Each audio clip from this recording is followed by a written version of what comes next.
Good afternoon. It is Thursday, correct? Golly. Thursday, March 14th, 2024. The time is approximately 5:07 p.m., and we are here for the Frederick County Public Schools Administration Student Conduct and Support Committee meeting, and I will call the meeting to order. We have an agenda before us. Do I have a recommendation on the agenda? I recommend that we approve the agenda. I will second that. Is there any discussion? Sorry, for clarification, can you change it to move to adopt the Motion, agenda? Say, I motion to move. I motion to move that we approve the agenda. Then I will second that. Any discussion? No. All right. That motion will pass. And all those in favor, I'm sorry, signify There by you saying go. aye. Aye. Motion passes, and I will now turn it over to Dr. Hummer. All right. Thank you so much, Mr. Chair. I really appreciate that. Before I hand it off to my team, I want to take a moment to thank Mrs. Caitlin Jordan and Mike Boland for all of their hard work with this. This was about a year project when I first came to Frederick County, and when we were observing and taking a look at our code of conduct, it definitely lacked depth, and it definitely was causing some confusion for our principals and our parents and our students. We want to make sure that we have clear expectations. I know that has been a concern for a lot of members of our school board in regards to how we are holding students accountable and how we're providing those supports and interventions so that they're making better choices, because that's what we're about. We're not about suspending kids and issuing consequences. We do that if we have to, but we want to hold them accountable so they're making better choices and they become better contributing members of society. That is our goal, and that's what we want to do. So thank you to our team. Thanks to our principals, assistant principals. We got a committee together. I'm going to talk about this evening about how we're going to do that next steps in regards to reviewing this on a regular basis, having conversations with you all to make sure that we're staying on top of what this code of conduct looks like, as well as the new regulation for cell phones, which we'll be talking about here in a second. So if you guys don't mind moving to the next slide for me, please.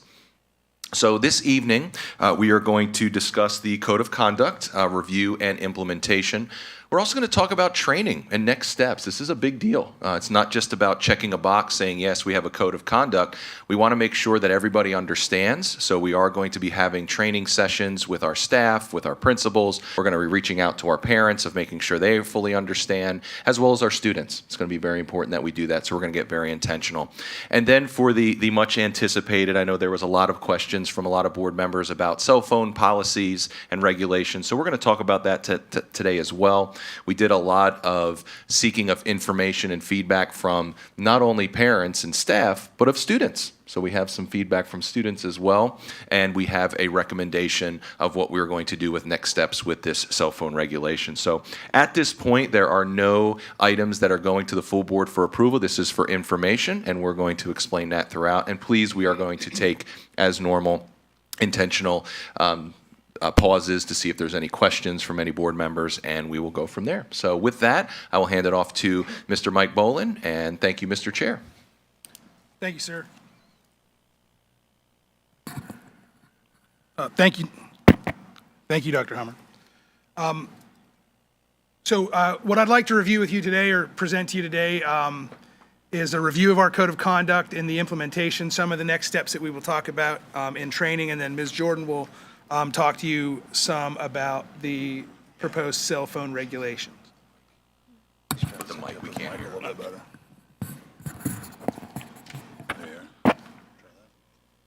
All right. Can everybody, There we are we go. good? I apologize. So the redesigned code of conduct manual that we are in the process of producing, it will outline, disciplinary interventions, behavioral interventions, and it'll utilize the student behavior and administrative response framework to guide administrative decisions. What it does is it will outline behavioral and responses to behavior or violations of the Code of Student Conduct, and it will also help guide administrative decisions on next steps in dealing with students who may have behaviors that need addressed in the schools. The legal authority of this is we are required, school boards in Virginia are required to have a code of conduct that talks about student behavior and the response, as well as attendance and enforcement procedures. The manual that we had, well, I say the manual we had, we did, the previous iteration of our code of conduct lacked a lot of depth, and it didn't really cover everything that it needed to cover. And that was one of the things that Dr. Humber brought to our attention when he came in and when he assigned this to us last summer. So one of the things that we wanted to do is to address that. And really the big things is we want, and I believe that this is what creating this manual will do. It will create transparency in the process. One way it does that is everyone will be working from the same document. It'll be available to everybody, parents, teachers, administrators, school board members, everybody that will have access to this manual. And by creating this manual, it's more of a one-stop shop for our administrators when they're dealing with certain behaviors. The responses to those behaviors will become more consistent throughout the division. That's really the goal that we want to impress. Does anybody have any questions before we move forward? Awesome. So to kind of set up a little bit about what we're talking about, we're going to be talking about two things that are related, but they are different. The manual itself is the physical document that is being created that you guys have the drafts of. 402RA, that is the actual number and the name of the regulation that is the student code of student conduct, excuse me. And so they're somewhat interchangeable, but not really. So as we refer to the manual, we'll be referring to the new manual that we're working on. And the regulation itself is 402RA, and we'll talk a little bit about it. That's the draft copy that we got. The draft copy is the manual. Inside that is the 402RA, which would be the Code of Thank Student you. Conduct. Yes, sir. Before we start, we want to talk a little bit about responses to behavior, and that's really important. That's what this manual will really lay out. We'll go into a little more depth later, but really there are three types of responses, but really there are three types of responses: behavioral responses, instructional responses, and disciplinary responses. Instructional responses, again, they support the student academic progress. Behavioral interventions, they work more with skill development and addressing maybe lack of skills that they may have when it comes to behavior. And then, of course, disciplinary sanctions are the consequences that are assigned for behaviors such as detentions or short-term suspensions, in-school assistance, things like that, those behavior or those disciplinary responses to that behavior. Does anybody have any questions until we? Yes, ma'am. The word behavioral, to me, could be divided into two parts, because what it seems to be addressing here is teaching skills and development with teaching skills, and not moral behavior. In other words, treating somebody as nicely as you would want to be treated. Right. Behavior. Not hitting somebody in the face. Behavior. Correct. Okay. Yeah, and I will say this, the instructional responses and behavioral responses can be, I don't want to say interchangeable, but they're very similar in a sense. Okay. There are, this says 5, there's actually 6 categories. That's a mistake on my part. But the Virginia Department of Education, they've designed it's called SBAR, and we refer to this quite often. It's student behavior and the administrative response.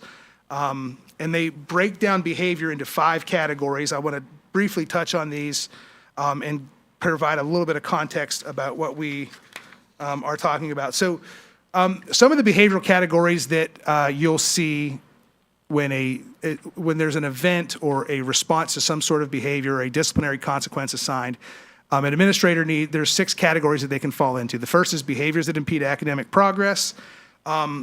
These deal a lot of times with maybe some self-regulation issues. Typically, behaviors that impede academic progress can be handled within the classroom with the classroom teacher by maybe manipulating the environment or providing self-regulation skills to a student. Then you have behaviors that are related to the school operations. These typically these are behaviors that might interfere with the daily operation of the school. Something like dress code violations or things of that nature. Refusal to comply with requests, vandalism, cutting class. Those types of behaviors would fall under that category of behaviors that related to school operations. The next area are those relationship behaviors. They create negative interactions between students. That could be some things like bullying, speaking uncivilly to other people, theft of property. Those are some of the types of behaviors that would be located under those relationship behavior categories.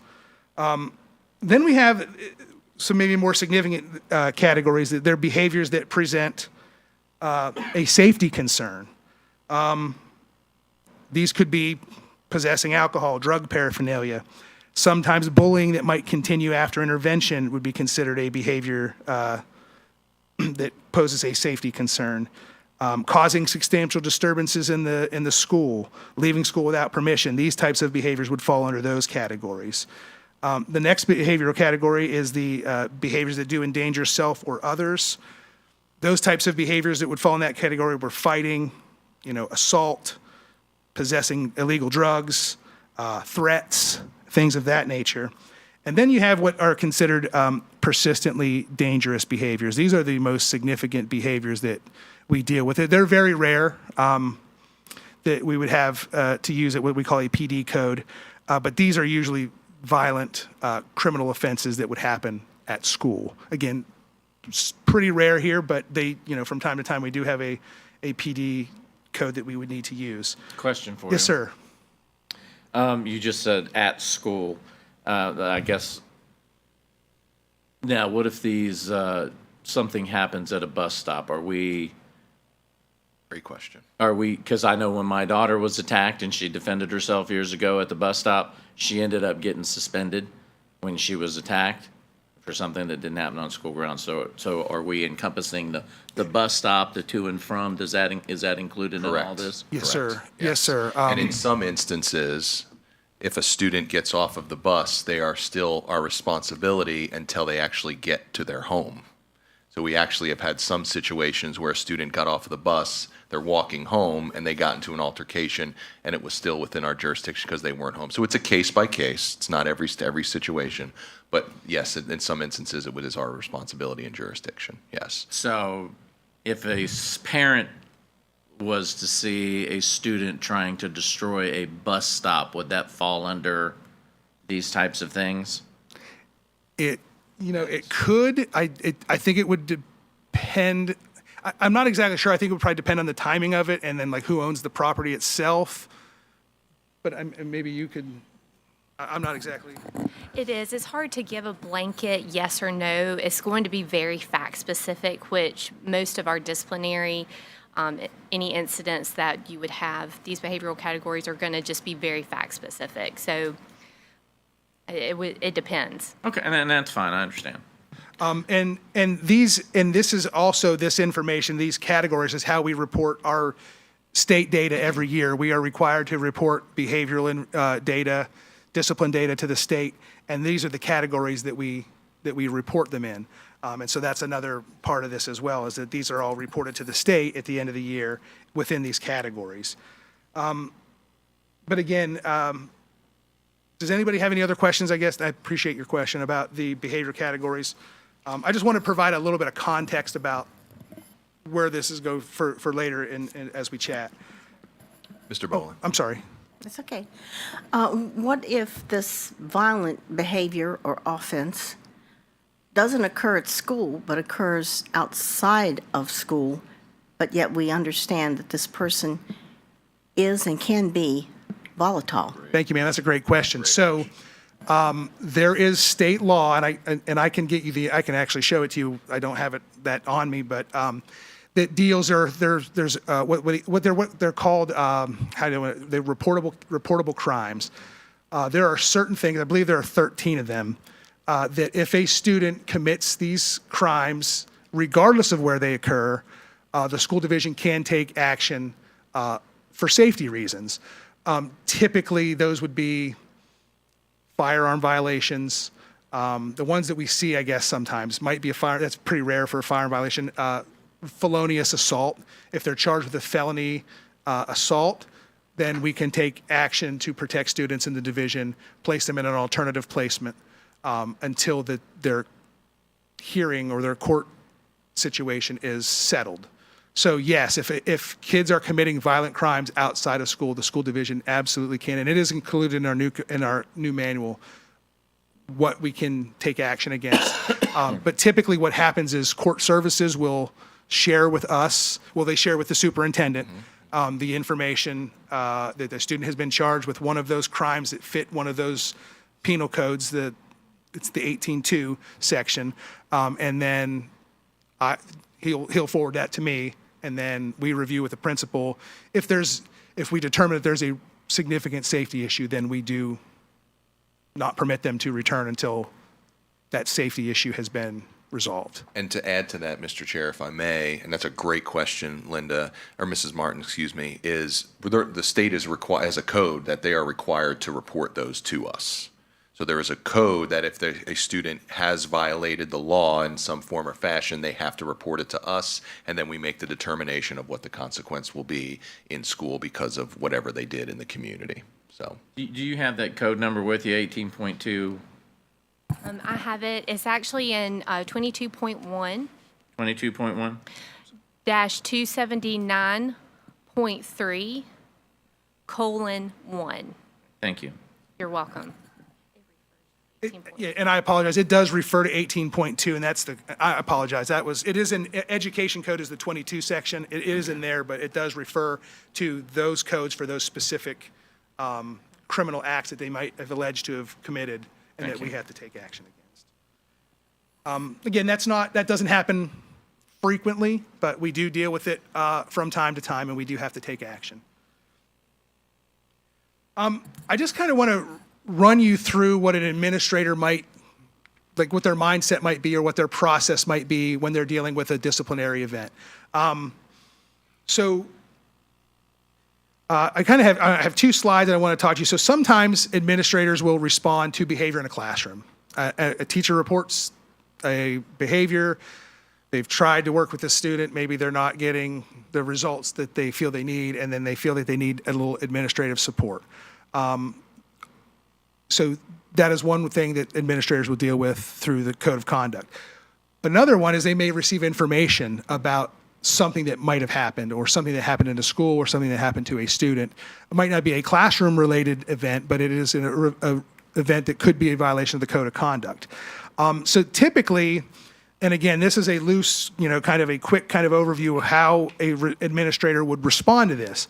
The information would be reported, and they collect that information, and then they would launch some sort of investigation. And that, when I say investigation, I don't want you to think that it's, like a Law and Order episode where they go. It could be as much as just bringing the kid in and asking them questions, or reviewing a security footage of a camera and trying to determine what happened. So they look into the event, they look into the allegation, and then they collect information.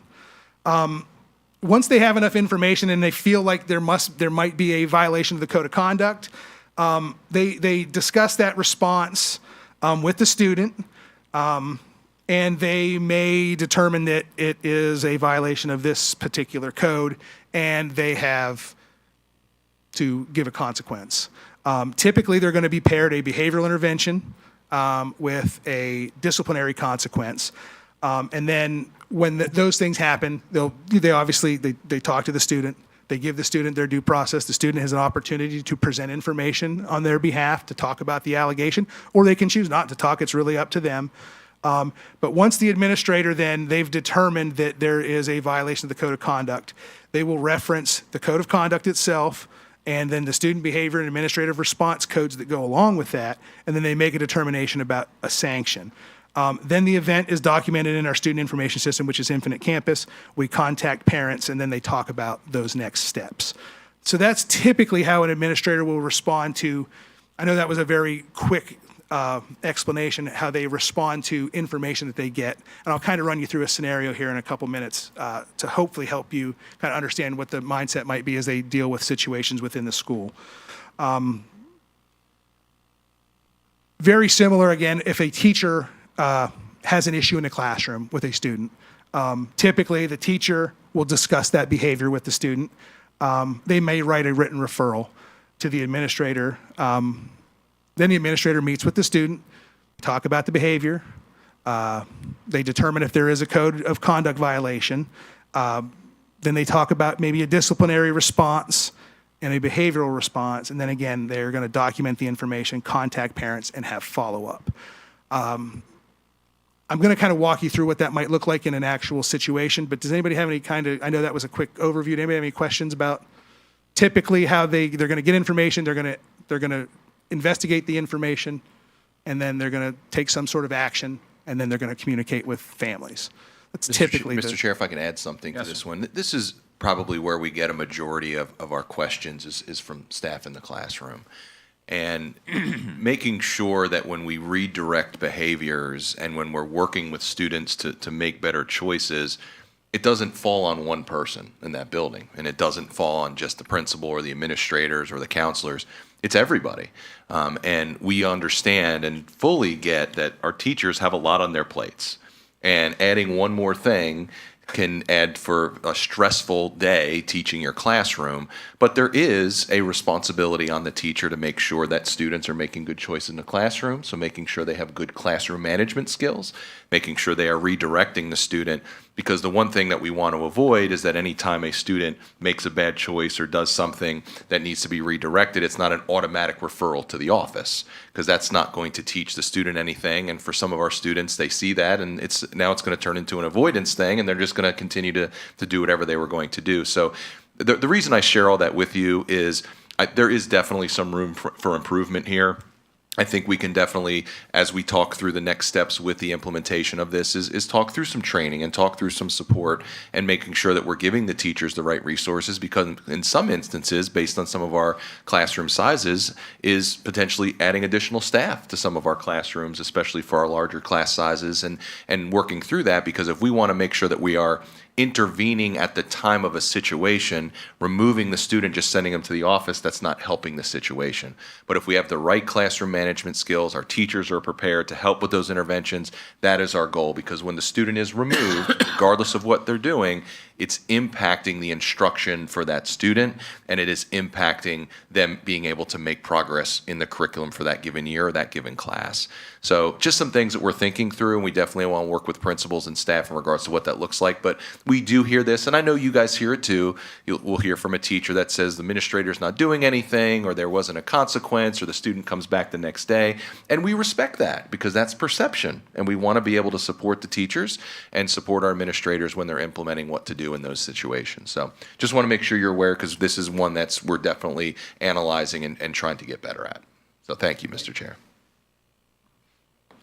So I just kind of want to run you through maybe how a teacher an administrator would utilize the new manual in an event where they're investigating some sort of situation. So let's take an example. Let's say that after lunch, a student comes to the office and they say that a phone was stolen out of their backpack in the cafeteria.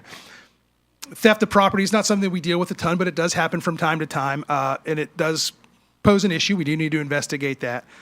So typically, as an administrator to build, you would take that report, and they would provide you a written account of. You would ask them, hey, write what you know, write it down for us. What did you see? In a situation like that, if it was stolen from the backpack. In this case, she witnessed somebody near her backpack that she thinks may have stolen this phone. The school the administrator would take that information, and at that time, they possibly would review cameras. They would speak to other witnesses that they've identified in that area, and they would do their best to identify the person who maybe allegedly had stolen that phone. They provide then due process, which is very important. They meet with the student.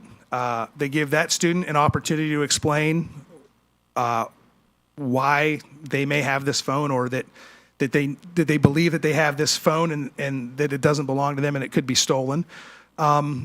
They typically may ask if they have good reasonable suspicion that they believe that this happened, if they have it on camera, let's say, and they chose to do a reasonable suspicion search, they could search this student's belongings and they find the phone. And then the administrator determines, well, we've seen it on camera, we have this information, we believe that this student stole the phone, and that's the allegation. They want to respond to that. How would they respond to that? They determine the level of the violation, and then they respond accordingly. And remember, we're going to talk about behavioral interventions, and we're going to talk about disciplinary consequences. So they then review the code of conduct, And this is from the new manual that you guys have access to, and I just kind of did a screenshot. The administrator would look through the manual, then they would find the area where it deals with theft. And it's located in the vandalism and other damage to property and personal property section. They've determined now that there was a theft, and they need to respond.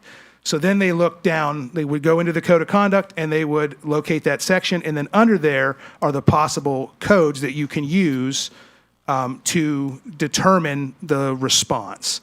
And so they're just located there for theft of property. It could be like possession of stolen items, which is a code, the vandalism code, which doesn't really deal with that, or stealing money.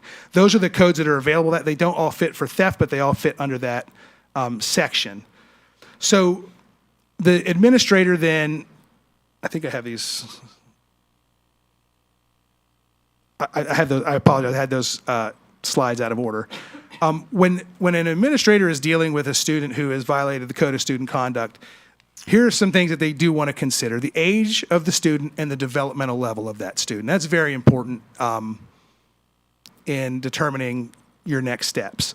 You'll also review their disciplinary record. If you're dealing with a student who may have stolen something and you review their disciplinary record and you realize this is the second or third time that they have been found with stolen property, your response might be a little bit different. You also want to try to figure out the intent of the student. And in a situation of theft, the intent may not be as important, but sometimes when you try to figure out why they have this behavior, why did they commit this action, and what caused that.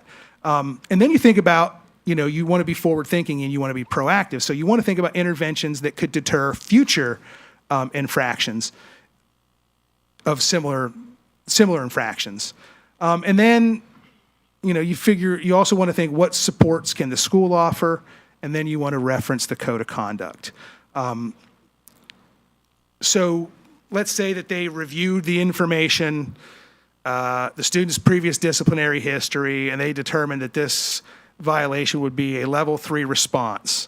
So then they would go back to those guidelines, and then they would come up with some behavioral interventions. And in the manual, there are pages that have charts that talk about the different responses. Now, they're not all inclusive, and administrators still have some leeway to do some things that really meet student needs, because every student is different. But a typical behavioral intervention, the first one that I would recommend, and the administrator in this situation, a parent-teacher-student conference. Like, we need to sit down and have a conversation with this family and this student about this behavior. That's very important, and what that does is also brings families into the fold, which is very, very important. They may have to provide restitution, return the phone. If the phone was damaged, they may have to be responsible to pay for that phone. You may do a behavioral contract where you work with that student and you talk about moving forward how we're going to handle situations if you steal something. And you ask that student to be part of that.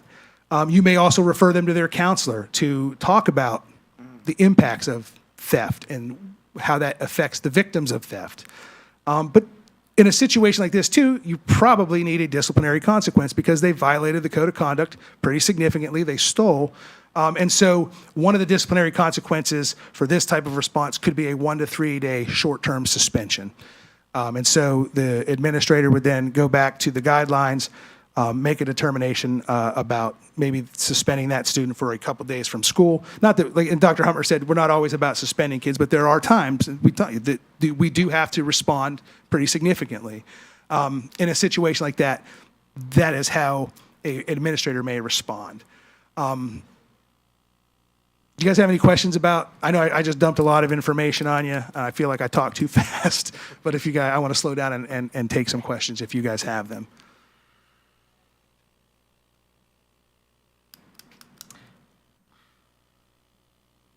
Trying to word this. Okay, I appreciate it. Explain to me behavioral contract. Like we would sit down and we would put in writing what our expectations are regarding their behavior about a certain thing. For a theft, that might not be as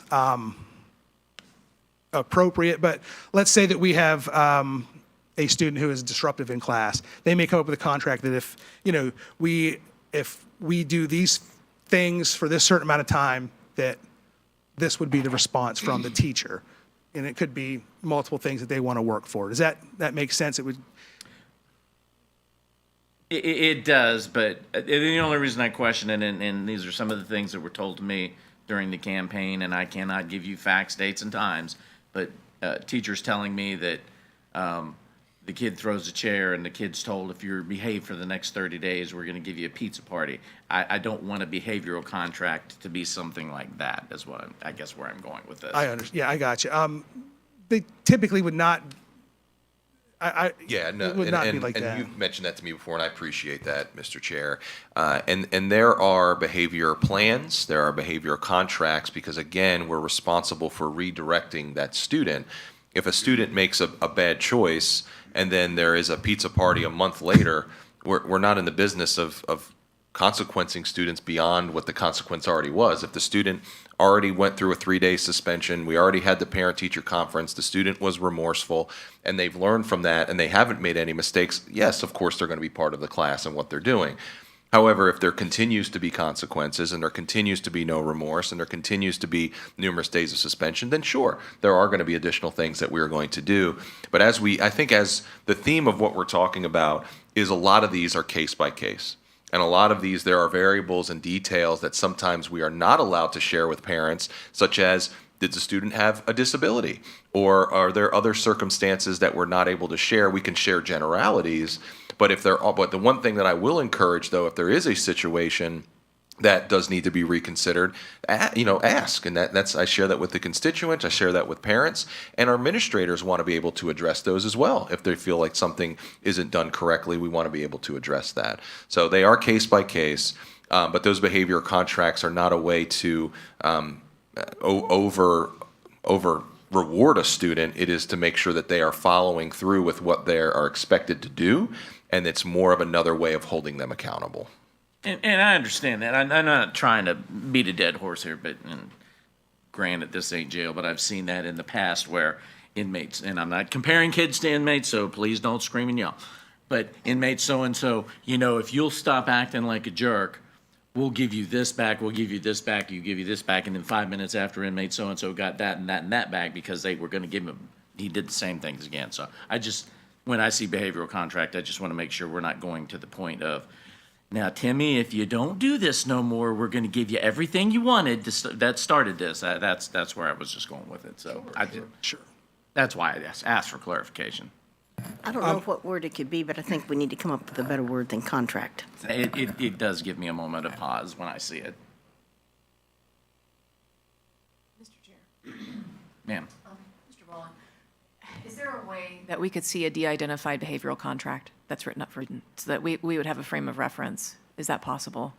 I mean, I could locate one. I don't have one. I really don't have one now, but I could absolutely find one for you for sure. That would help me put it into context. Sure. Yeah, absolutely. Thank you. I'll try to find you a few that different levels and things like that. That would be great. Thank Because you. they're very different if you're dealing with a kindergartner than you would be if you're dealing with like an 11th grader, Right. obviously. Thank you. The last thing I want to talk to you about, and I know that Dr. Hummer mentioned, and it's absolutely true, it's not always about consequences, but there are times when behavior needs a consequence. And I kind of broke down a list of, it's not all inclusive, and we do want to give our administrators, they can be creative to meet the needs of specific students, but typically, at the school level, there's the list. It could go anywhere from a warning to counseling, to a referral to me. I'm the superintendent's designee for additional consideration. Other things, detention, sometimes removal from class, revocation of privileges, things like that. School probation up to 45 days, and a building principal can do that for a student. But then the superintendent's designee, that's myself, the hearing officer, when I deal with students that have significant violations of the code of conduct or multiple violations of the code of conduct that have been very disruptive. And some of the measures some of the things that I have the ability to do through my office for consequences is sometimes return them to school with supportive measures, changes of placement, long-term suspensions up to 45 days. You'll see there that I do have the ability to suspend a student up to 364 days if we have circumstances. There's a whole section in that it's straight from the Virginia law. It's in the manual. Alternative education programs, we do have a middle school alternative program that's housed at the Dow J. Howard Center. We also have what is called our Links program, which is our high school alternative program. We also can place students on home education services. Typically, we will use those if they pose a significant safety risk to the school. And we feel that in a situation that they still would pose they could pose a risk to students even at our alternative placements. So we do have the ability to put them on home ed services for a period of time. We always, if they're a student with a disability, we want to be referring them to their IEP team and having their IEP teams heavily involved in those processes. And then for very significant violations of the code of conduct, I would refer that student to this committee to consider expulsion. Very rare. We do have to do it from time to time, but those are for those big events that cause very dangerous situations. So that kind of gives you, I just wanted to give you a little bit of an idea of the different types of consequences that students could face based on the levels of their behavior. Does anybody have any questions or anything else before I turn it over to Ms. Jordan to talk a little bit about? Mr. Chair, can I add something to this Please as do, well? And this is outlined in the Code of Conduct, but I think it's very important to add here that for some of these consequences, they can be pretty significant when we're working with our youth. And we work very closely with community supports as well. So if there is a student that is in need, we work very closely with our sheriff's office. We work very closely with community services and supports. We work with DSS. We work with community social workers. So if there is a situation that is significant, we get the right people involved so that they can help, because these students are part of our community. And if they're not in school, they're in our community, probably doing the same things. So we want to make sure that we're able to redirect them. And as you know, in your profession, Mr. Chair, that is something we want to avoid. So I'm getting to that point. So just want to make sure that you're aware that we loop our sheriff's office in, and especially based on the consequence. If there is a situation, we are required by law to report those things to them, and our SROs, we have a great relationship with them, and we involve them when it's necessary, and they support us throughout this process as well. So I just wanted to note that in here as well. Okay, when I'm listening to and looking at all this seems to be more on a level of more like serious things that they've done. And is this code of conduct also including the beginning of, because things tend to grow into a serious situation. Yes, and that's a great question, and I appreciate that question. Absolutely, and that's why with the leveling system within SBAR, and it provides those responses, it also, those behavioral interventions and those things that with counseling and the things that we do in the school are meant to be proactive so that we reduce the recidivism of those behaviors moving forward. Doesn't always work, but that is always the intention. So it does, like, I may not have been clear too when I started to talk about the different categories. The very first category, the can't off the top of my head, the behaviors that impede academic progress. Those are very minor infractions of the student code of conduct. That's the kid who's maybe, they distract others in class and things like that. And as you move down that list, you'll see that those behavior categories address more significant behaviors as you go, all the way to those level 5 criminal behaviors that we have to address at times. So yes, it does start, there's a spectrum of, It's progressive. yes. Right. But I would totally like to be able to see that measures are taken at the beginning of things that are going incorrectly, that the students understand that this is, even if it's a small infraction or a severe one, that it's taken extremely seriously. Mr. Chair, if I may. Yes, sir. Mrs. Martin, we agree with you totally. And I think that was the intent at the interim of this meeting of why this isn't just checking a box of implementing this code of conduct.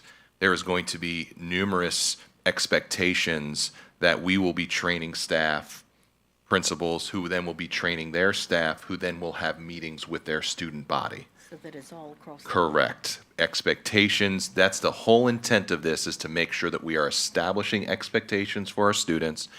Our parents understand those expectations, and they are regularly reviewed. So our administrators meet with our students in the beginning of the year, and then they meet with them when they come back from the holiday because they were off for 2 weeks and they're coming back into school. And then case by case in the springtime, if they're seeing an elevation in behaviors, they will do it then with them as well. We were just meeting with high school principals, and it's something that they will be doing with their student body. And then we're also going to be encouraging them to meet with their parents and to make sure that they are reiterating the expectations that is outlined in this code of conduct, to make sure that everybody understands, because we want to make sure that the students understand those expectations, and you're going to be held accountable for those expectations. One more thing, and then, now, when we're going through these processes with these students, are we involving the SROs in this process as well, as sort of like an outside? It really where they depends. can be there to like mentor some of these kids where they might have a bigger impact than, let's say, the teacher whom they're having the difficult. I think that would be something Absolutely, that and would be beneficial. I can't, I can only speak. I was an administrator at Jamesville High School for many years, and I can tell you that the SRO there, Deputy Roy, was fantastic, and sometimes he may be the only person that could get through to a student. And so, yes, we're very, very fortunate to have a sheriff's department. They're not. They're not about punishment all the time. They're about being proactive as well and getting kids to do the right thing. But there are times when they obviously have to get involved criminally, and they do. But they may not. The administrators may not involve them in every single thing. I mean, if you're dealing with a kid that's disruptive in class, you're probably your SRO is going to have not be able to maybe help you there. But if you're dealing with like the stolen phone, for sure you're going to have your SRO looped in, because there could be criminal behavior there. So if they do suspect that there could be criminal behavior, they should be keeping their SRO in the loop. And we're very fortunate here in Frederick County to have SROs that do a And great job. I'll agree with you, because I've talked to several of them, and every one of them's top notch. I mean, they do an outstanding job, and highly dedicated bunch of people. Very, So very if fortunate. we keep them in that loop, I think that would be a tremendous benefit to this process. Mr. Chairman. Ma'am. And Mr. Bolin, just one more question, kind of pertaining to the stepped-up leveled discipline, if you will. I, like Mr. Sturdivant, during the campaign, had a lot of parents come to me and give me examples of students getting into altercations, a fight, essentially. And one student was clearly the aggressor. The other student was defending themselves. Supposedly, proof was shown, video proof that that was indeed the case, but yet both students were suspended. Is it common practice? Is it the norm that if two students are in a fight, no matter who the aggressor is, no matter how much defense, that both students get suspended, or just the aggressor? I understand it's also probably case by case. It's definitely case by case, but one of the things, and actually that's a great question, because I was going to get to this, is that our code of conduct never defined self-defense, which was problematic, and so we have done so in the update. Well, I can piggyback off of what she just said, because when my daughter was in high school, she got attacked at the bus stop and defended herself. And the response I got from the school board representative and the principal at the time was, well, she was fighting, so therefore she gets suspended. And I really had an issue with that then, and nobody would listen to me, but it was automatic. They both fight, they both get suspended, and I think we need to kind of watch that. So, Mr. Chair, if I may, and Mrs. Klein, these are great questions. And I think you're seeing why we needed to update this code of conduct to provide more consistency, a clear understanding of this code of conduct. But the one piece that is not going to be, you can have the best code of conduct, which I don't think you can get any better than this, okay, because this team did a fantastic job. No matter what code of conduct you have, somebody has to make a decision. And with every decision that is made, there is going to be a question, and there's going to be, it shouldn't have been this consequence, or it should have been a greater consequence, or we hear from other parents that say, why is this kid coming back to school? So we're gonna hear those things. The one thing to remember with our code of conduct and with any sort of suspension, there's an appeal process. And parents can definitely access that. And parents, we encourage them to speak with their administrators. And Sorry for whatever you experienced, Mr. Sturdivant. I know you shared that situation with me as well. And then we also have individuals here at central office to talk through these things. And we want to work through them so that we can come to some common ground. Because in every situation or in every fight, there is always a plethora of variables and details that our administrators have to go through. And it's complicated. I've been there too, what Mr. Boland is sharing. And you can have from, well, they started it, to, well, they said this, or when they punched them back. And then there's a multitude of details there. And I think when you look at self-defense, and I've been there too, where a student punches you in the face, there's a 2-second hesitation, and then the student punches them back. And then we have parents that argue, well, that was self-defense. Well, no, you punched them back. And it's not pleasant to be punched in the face, I'm sure. But the whole point I share with that, Mrs. Klein and Mr. Chair, is that there are a multitude of situations that we navigate and work through.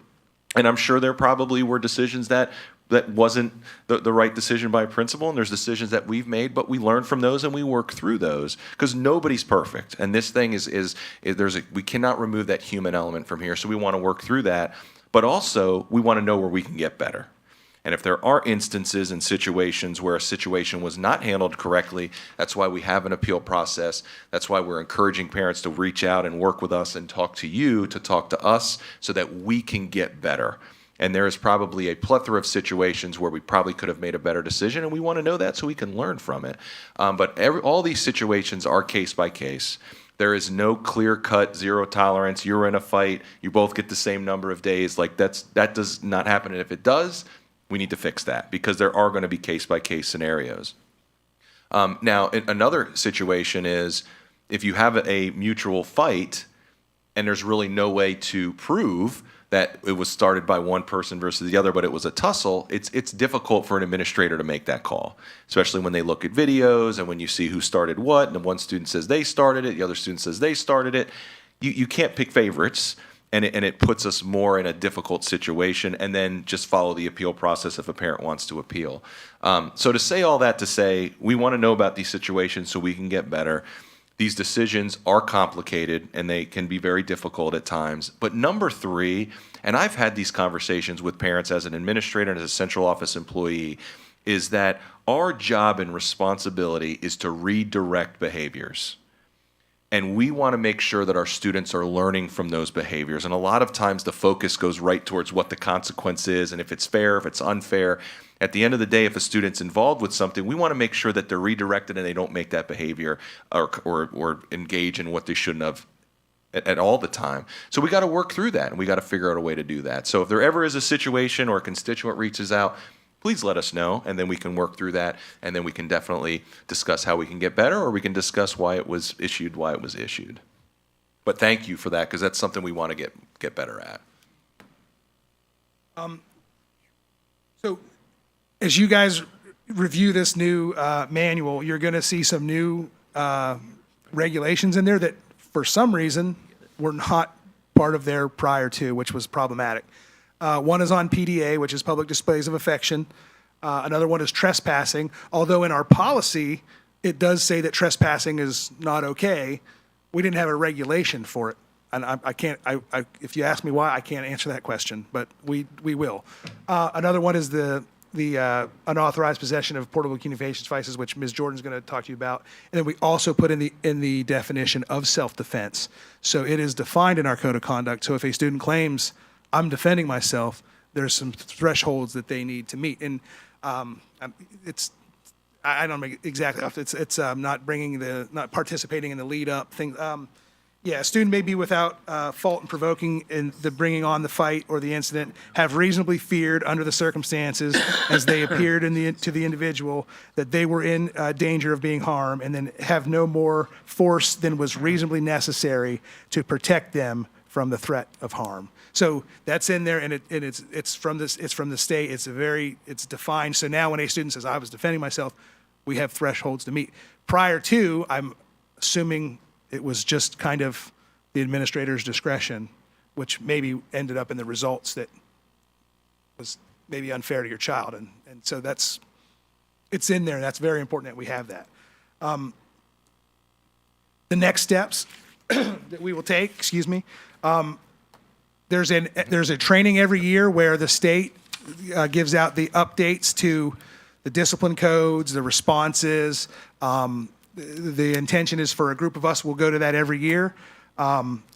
We will then have our committee review, and that committee will, like Dr. Hummer said, will have staff, parents, board office administrators, school level administrators, teachers. We're going to have a good group of people that review this every year that will then propose changes for you all to take a look at. We will also provide training to our administrators over the summer about the new updates and then how to utilize these things when they're dealing with these situations in real time. And then again, that happens.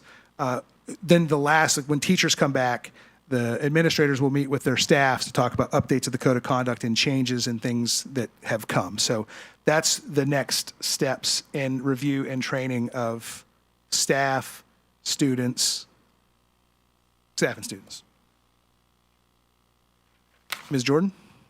I'm sorry, does anybody, I apologize. Yes, ma'am. Yes. Personally, I would like to see, and I know this can't be done on every level at all, but high schools have a student council, do they not? Have a what? I'm sorry. Student council. They have counselors at the high school level. No, not counselors. Student- Student council.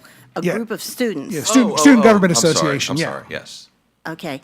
I would like to see some of them or that council involved in some of this decision-making and to get their input, and so they can also get a better understanding of what's really going on. And I feel like in that respect, not only will that create growth for that particular group, but they can pass it on to the other students. Set the example. Agreed. That's a great idea. Noted, and we'll make that happen for you.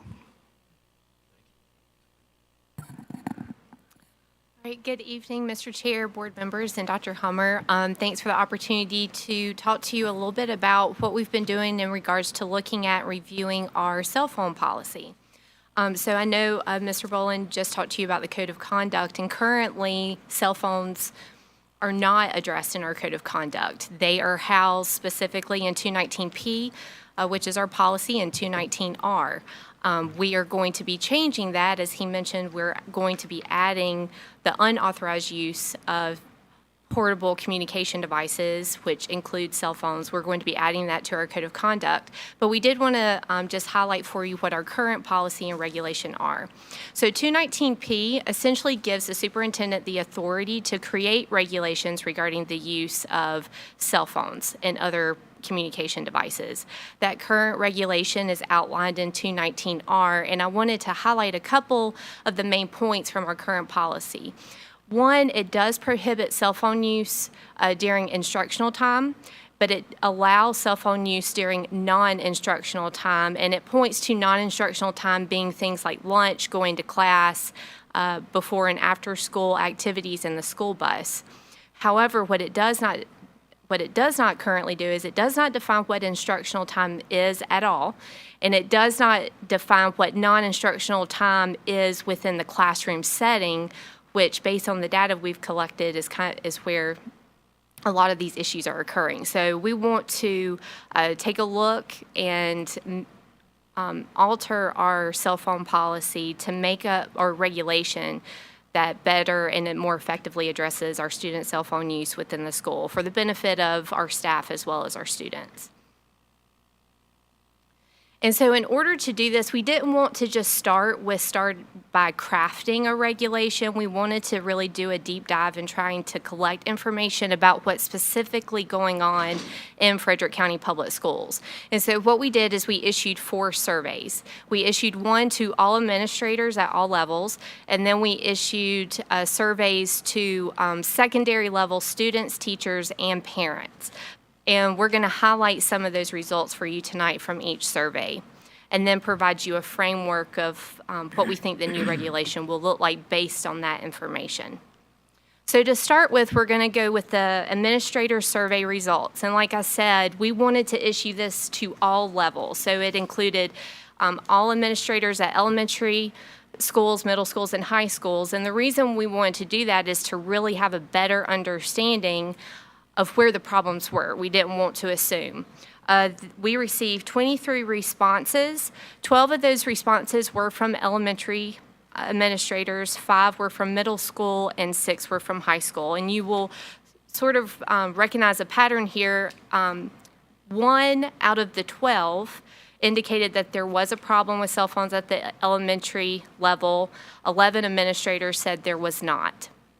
But you see a progression because once you get to middle school, out of the 5 responses we received, 3 said that there is a problem, 2 said that there wasn't. And then at the high school level, out of the 6 responses we received from high school administrators, all 6 of them said that student cell phone use is a problem in the school. And so one part of the survey is we wanted to find out from administrators if they were implementing any strategies that they had found effective in addressing this issue. And this is just a handful of responses that we got back from the various schools of what they're doing to help address this issue.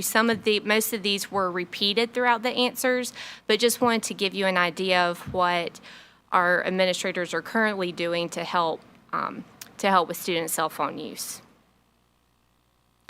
Does anybody have any questions at this point? Okay, great. So we're going to move on to the teacher survey. Sorry, Ms. Martin had a question. Oh, I'm sorry. Yes, she asked what Yes, a Ms. tech break is, and that's no technology for certain periods of the instructional day. Yeah, to say, all right, we're going to take a break. Class? Well, in some of the responses, one administrator described it as cell phones are put away, but I'll give you like 5 minutes to look at your phone, and then you have to put it away again. And so that was another way that they use tech breaks. Okay. Any other questions? Okay. So based on that, on the results we got from the administrators, it became very evident that elementary, there's really not a problem. At secondary level, there's a problem with cell phone use. So we decided at that point to narrow in, and we released the surveys only to secondary level teachers, parents, and students. And so with the teacher survey, we received 385 responses. As you can see, out of those responses, 93% of them said, when asked, is student cell phone use in your classroom disruptive to teaching and learning? 93% said yes. Only 7% said no. So that is very, very telling of what teachers are seeing on a day-to-day basis in their classrooms. I can tell you, I saw it firsthand myself when I spent 3 hours in science class. I saw one student grab her phone and turn her back, and the teacher said 3 times, put your phone away, and that student said 3 times, I don't have my phone, and I was just flabbergasted. Yeah, so that is consistent with what we're seeing. The teachers definitely are noticing a problem within the classroom that's disrupting the students' learning and disrupting the classroom.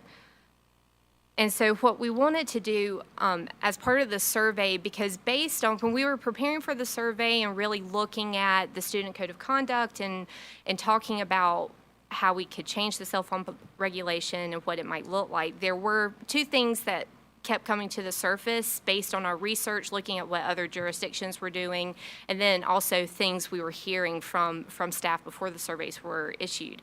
So we wanted to ask teachers specifically about those possible solutions. And the first possible solution was, would a policy that prohibits cell phones from being out at all during the school day help resolve disruptive student cell phone use? There was 85% of the responses said yes, and 15% said no. The second solution, or proposed solution, was, would a policy that requires students to place their cell phones in a designated spot, such as a bag or a cubby, at the beginning of class, and then returning the cell phones at the end of class, would that help resolve the disrupted student cell phone use? Out of the responses we received, 79% said yes, and 21% said no. But we also wanted to give the teachers to provide us feedback and to give us insight into what they thought would be beneficial. And in those responses, it was similar to those solutions. It was put the cell phones in a designated spot, was repeated in their responses. Also prohibit it throughout the entire day. Some of those said except at lunch. And then one of the 2 other consistent themes were teachers were saying it needs to be consistent, because I think what they're seeing is that because teachers are not consistent, the kids are going from class to class, and making it more difficult for the students. So that was one thing that the teachers recommended as well. And another thing that they said is please include AirPods, earbuds, headphones, and watches, which is definitely something we're going to consider once we get into the drafting of the regulation. Any questions? Yes, Yes. Ms. Martin. The teachers that said no, did you ask them why? We didn't ask them, hold on, let me double check. I Why don't they bel- had a response of no? Because I find that odd.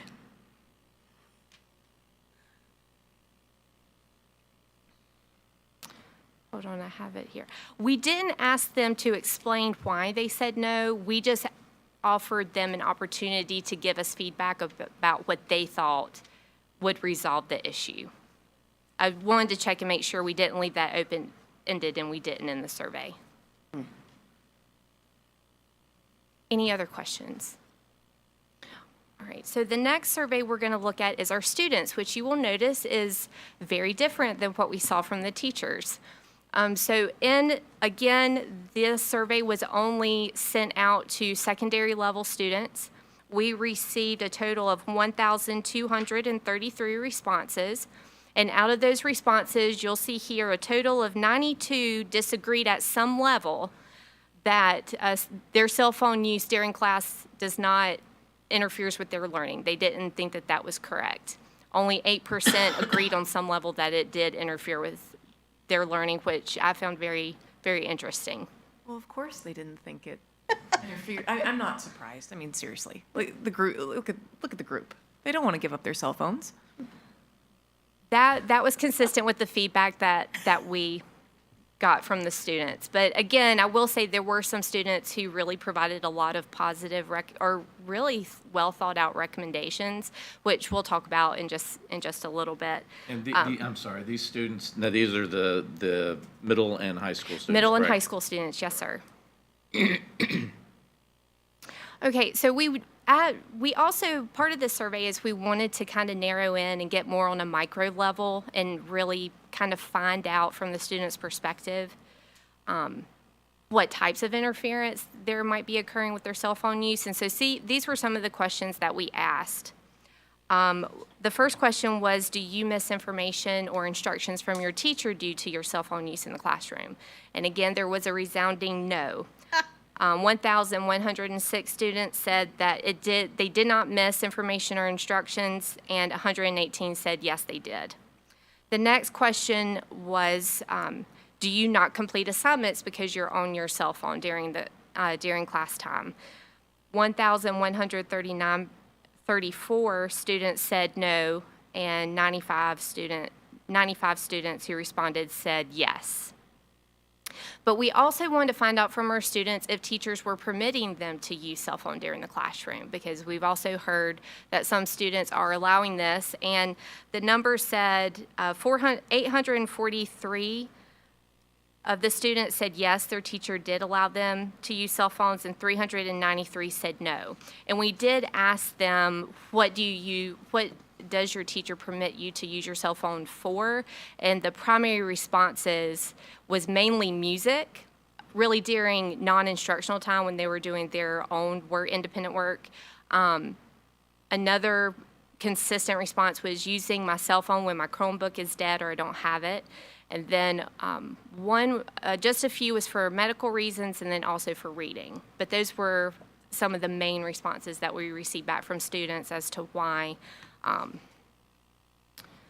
they were using it. And I'm sorry, I read off the wrong question. That was why they chose. When it came to their teacher allowing them, it was when their Chromebook was dead, they could use it to do research, music when they were doing independent work. So I'm sorry about that, just wanted to clarify. I don't consider that graph to be accurate at all. Well, it depicts what our students I know have you told got us. a response, but It does not align with what our teachers are telling us, for sure. So the next survey we'll look at is we did want to hear back from our parents. We wanted parents' input to see what their thoughts were on their students' cell phone use. And just to highlight a couple of things that we asked, we received 869 responses from our parents. One of the first things we asked was, do you believe there's a negative impact on your students' academic performance due to their cell phone use? And you can see the majority said yes. There was 62% of the responses said yes, 38% said no.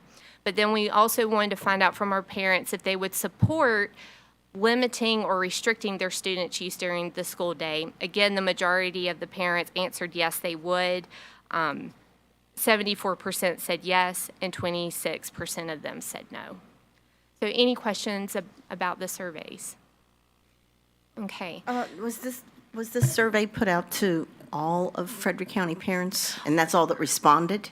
All parents who have a student at the secondary level. Right, that's yes, what yes, ma'am, and 869 is what we received. That's a small percentage to respond, getting that information. Yes, ma'am.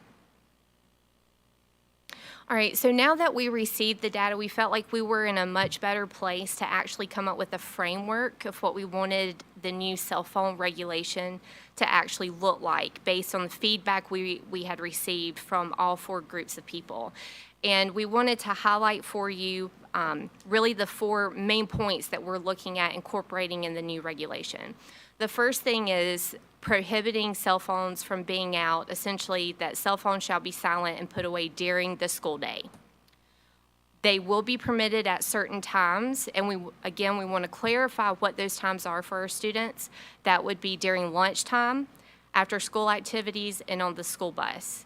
We have heard back from some of our administrators, primarily our elementary principals, concerned about the lunchtime aspect because currently, I believe the majority, if not all of our elementary, do not allow their students to have their cell phones out. And so the elementary age students don't use their cell phones during lunch. And our administrators were concerned about if this regulation would allow them to do that now, if it would create problems, which we completely understand. The purpose of the regulation is to make things better, not worse. And so we're looking at a tiered system where elementary age is not permitted to have it out at all during the school day, but secondary level can have it out during lunch only. Because we also want to make it very clear for our students and our staff when cell phones are prohibited. And these are the specific areas. That would be restrooms, locker rooms, and hallways. And so the hope is that laying out these very clearly will help our staff be more consistent in the enforcement, but also help ensure our students know what's expected and what the lines are. But another element that we wanted to consider is, as you know, we have a significant number of students within our division. And with that large number of students, we're going to have students who have special needs, and we want to make sure that we address those. And so we want to make sure our regulation provides the flexibility that we need to meet our students where we are to ensure that they receive the services and the care that they need during the school day. And these are some that we've outlined. The first one is if there is a medical reason as noted by a medical provider. A specific example of that would be a student with diabetes who has the sensor in their arm, which is becoming more common. A lot of times the cell phone, you put the cell phone on the sensor and it will tell you your glucose level. We want to make sure in situations like that, students can use their cell phone without worrying about violating the student code of conduct. Another example would be if a student's IEP or a 504 plan indicates for whatever reason that the student needs access to their cell phone throughout the day, that they would be able to have that flexibility and use their cell phone. Again, those plans are put together by a group of professionals who know the student, know what the student needs, as well as created in conjunction with the student, depending on their age, but also the student's parents or legal guardians. So we want to make sure that there's flexibility there. And of course, there's a catch-all, because as you know, you can plan for every situation, but something unique will come up.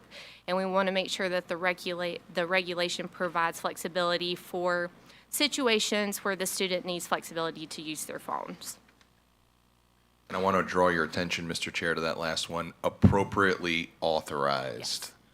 So it's not just a student chooses and says, well, this was an extenuating circumstance. I had to call my mom to make sure my lunch was ready or dinner was ready when I got, it has to be They would- appropriately authorized. They would never do that.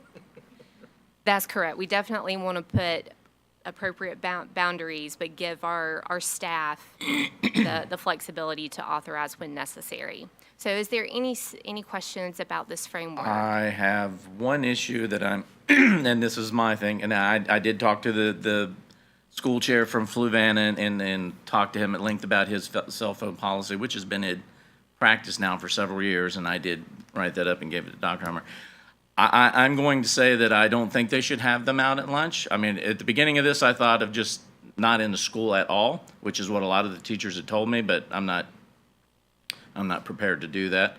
I don't have a problem if they use them on the bus. I don't have a problem if they use them before the bell rings, before they get into school, and after they go outside that door. I don't care, but I don't think they should be using these cell phones at all during the course of the day unless outlined in those other situations. I just don't think we should give them that opportunity to sit there. And the one thing that the chair from Fluvanna told me when we had that conversation was that he took a group of his students to another school, another high school, and they went in the lunch period, and they said the lunchroom was stone cold quiet. And they said, "Why are they so quiet?" And the school chair said, "Well, look, they're all on their cell phones." Part of the problem is that we're raising a generation of kids that do this all day long, and some adults do it. I'm guilty of it myself. No They're not able to communicate, and I see this as far as job interviews and things go, and I've heard employers talk about people that were scheduled to come to an interview and didn't show because they didn't have the social skills and didn't feel comfortable in doing that. And I just, if we're going to do this, I think it needs to have the teeth. And if you're going to give a little bit here, give a little bit there, then you start to erode the policy that you put in place. So for me personally, my vote is going to be not even at lunch. Everything else that you all read off was fine, but that's going to be my insistent sticking point. I don't think they should have it out at lunch either. And And Mr. that's- Chair, I concur. I agree. Before and after school activities, I'm fine with, but, During No. lunch, no. and I'm curious too, and perhaps you guys are going to, sorry, Mr. Chair, may I? No, go ahead. Okay. Perhaps you guys are going to cover this in the next few slides, but no cell phones in the bathroom.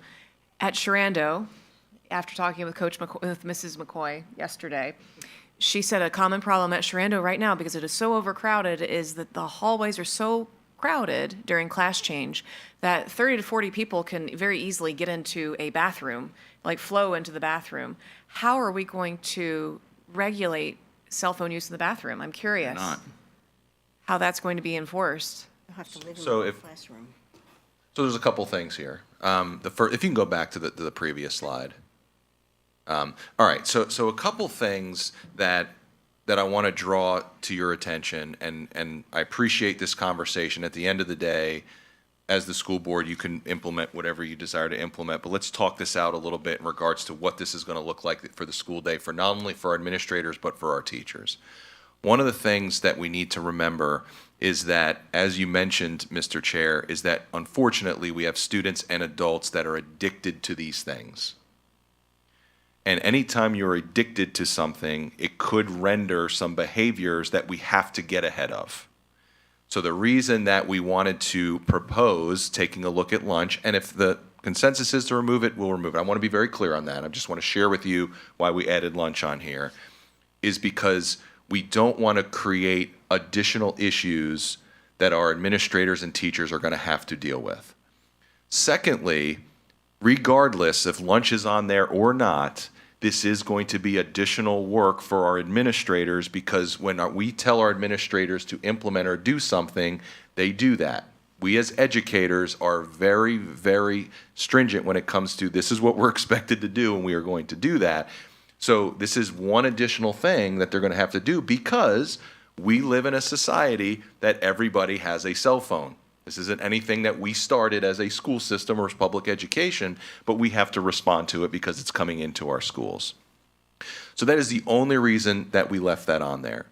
If that is a consensus to remove that, This is a regulation. Just to be clear, too, the policy says that we need to have a regulation to promulgate these. So the regulation is the authority of the superintendent. However, I want to make sure that we come to a common compromise here so that we're able to implement what you all would like to see and implement. But also, I would be remiss if I didn't share with you some of the concerns that our administrators have.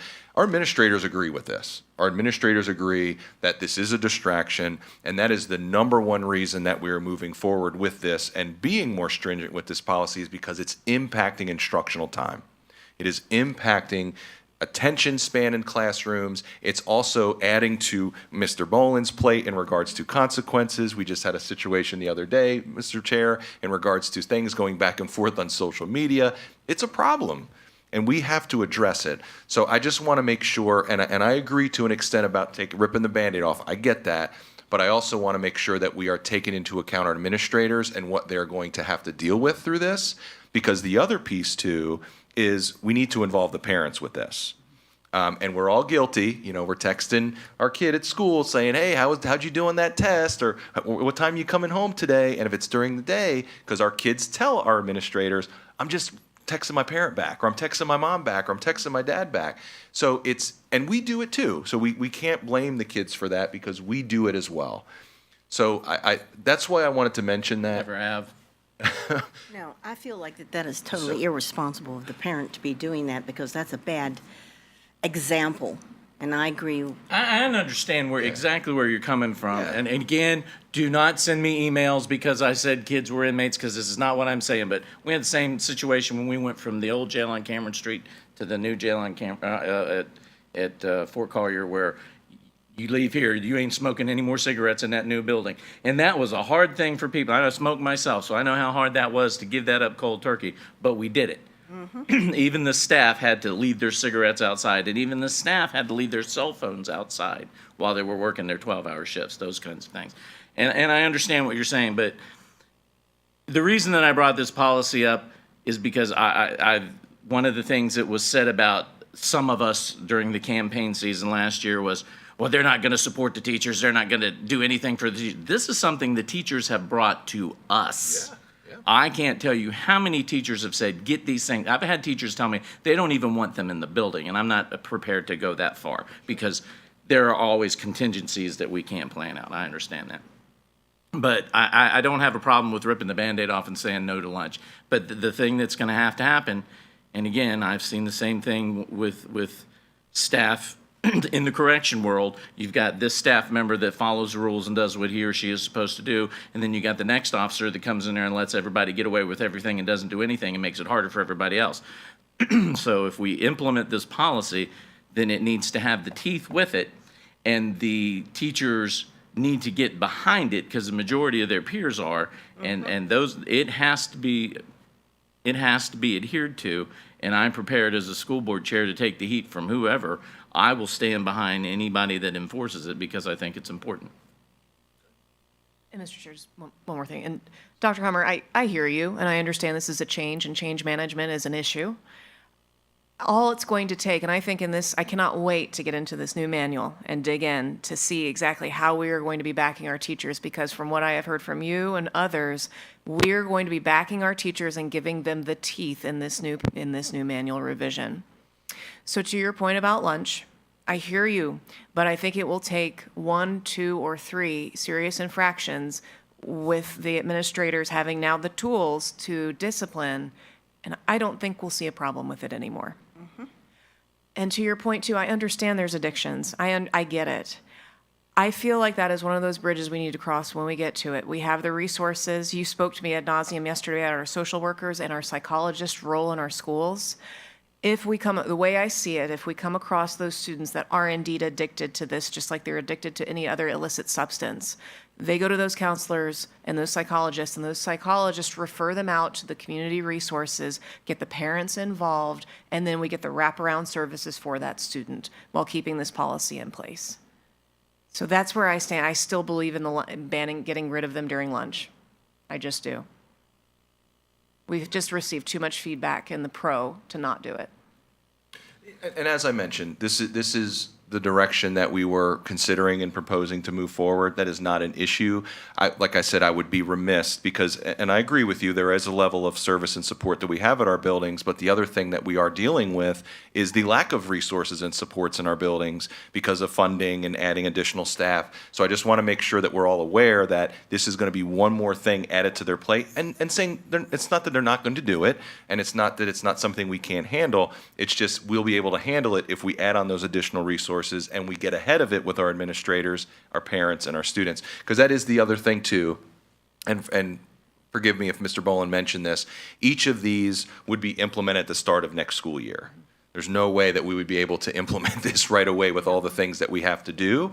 And that's fair, and that Yeah. gives them the, hey, this is coming, so Correct. get used to it. Correct. So if that is the only sticking point, that is not a problem. Again, I just wanted to make sure we mention that because again, any decision that I bring to you and any decision that we make is going to be data-driven, and it's going to be driven by feedback that we get from administrators and teachers and parents, and that was the feedback that we received. So I'm hearing you guys loud and clear, so that is something that we can definitely make that adjustment. That is not a problem. And I think, not to drag this out, but talking to teachers over the last year and a half, a lot of them have felt marginalized, and I'm not saying that anybody in this room has done anything wrong. That's not, but they felt marginalized when they've had issues, and they've gone and again, like I said, with, well, Johnny, you don't mess up anymore, and we're going to give you this. You're going to get all this back. You'll be fine. Just be good for 30 days.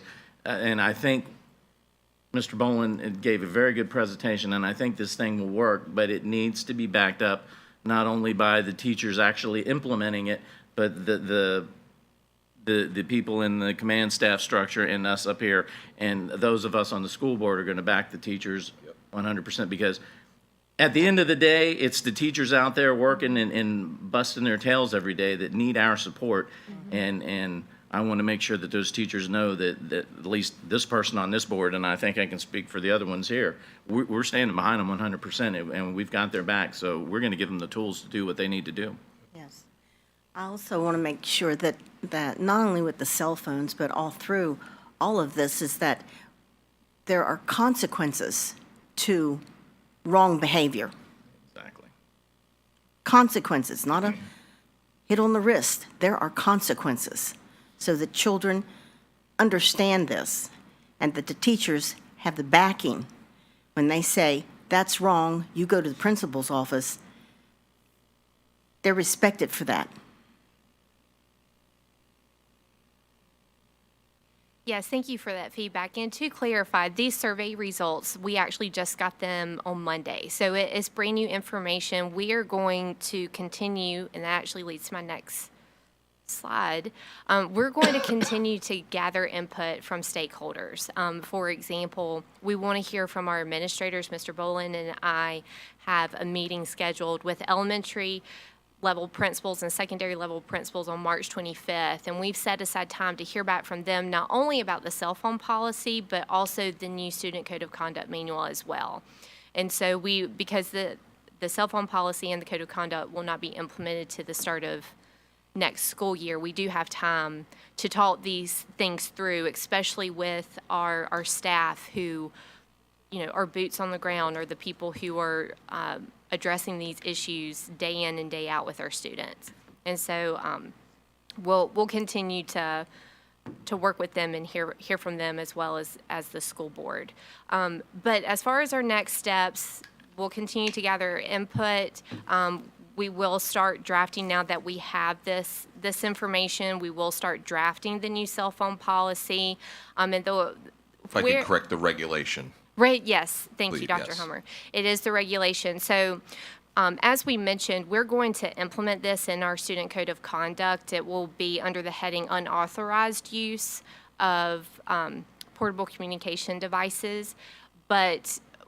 So we'll have it in the code of conduct manual, but we also will take a look at 219R to see, one, if we still need to continue to have it because it may just be replaced with the conduct manual, or we may keep it and just make sure it partners very well with our student code of conduct manual. So those are kind of the next steps at looking at actually fleshing out this framework and getting it ready to present to our staff and to the community.